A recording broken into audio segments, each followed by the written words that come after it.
is Kirsty Flint, and I'm a Learning and Research Special Projects Librarian at the University of Catskills, Abe Wiseman Central Library, and my manager, Dr. Maisel, has instructed me to find out whether Etherpad can be utilised in our academic library. In a September 2017 article in the Eurasian Journal of Applied Linguistics, Ian and Seraflu argued that Etherpad is a plain text type document sharing software which includes a chat room.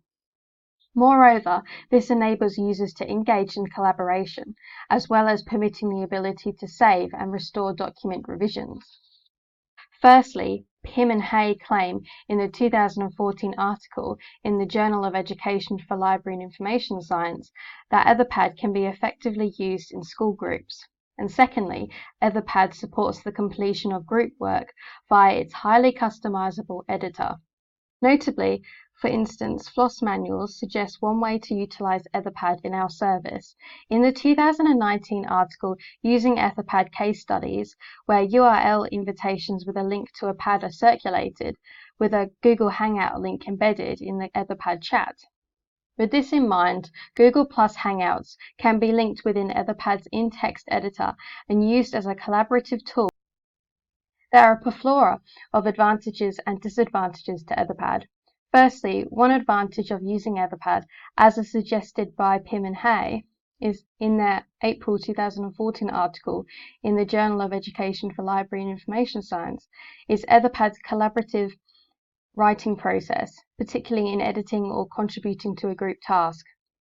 Coupled with the literacy evidence by Sen et al., who claims in the June 2016 article International Journal of Computer-Supported Collaborative Learning that collaborative learning is excellent in maximizing student learning.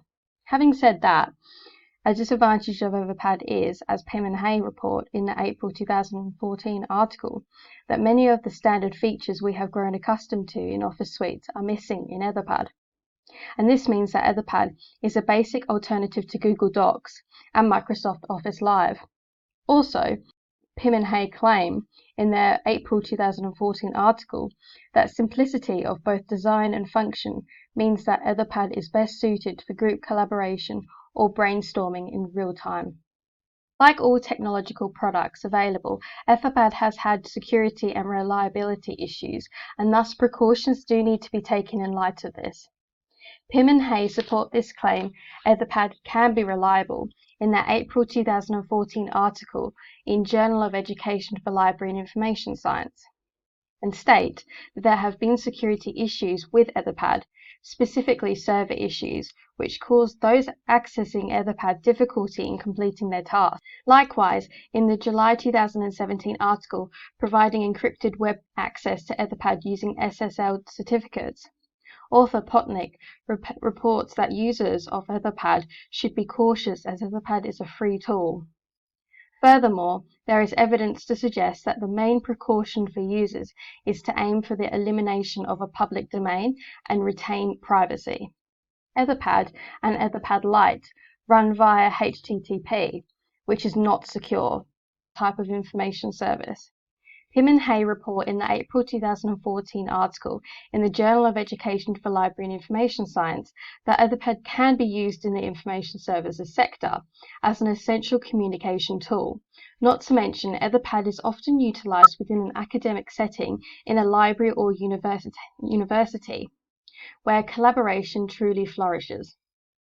An example of Etherpad used in a university setting is discussed in the 2019 paper, the Ashlight 2010 Sydney Conference paper, Online Learning, Who is Doing the Learning?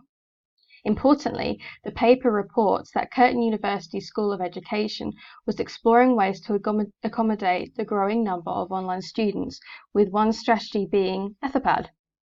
As it operates in real time, it is collaborative, and each student is color-coded for ease of communication. If we did use Etherpad, it would be solely used to create and edit documents.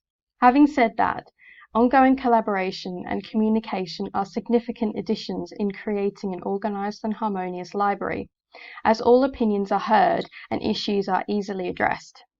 An example of Etherpad used by information services professionals is in a 2019 article, Library Carpentry Events, where a 1-hour call online takes place, and attendees take collaborative notes via Etherpad. This example illustrates the fundamental uses of Etherpad, which is the note-taking and collaborative faculty. I utilized the FOSS Manual's 2019 article on Etherpad, which lists the servers that use Etherpad and allow users to test drive them.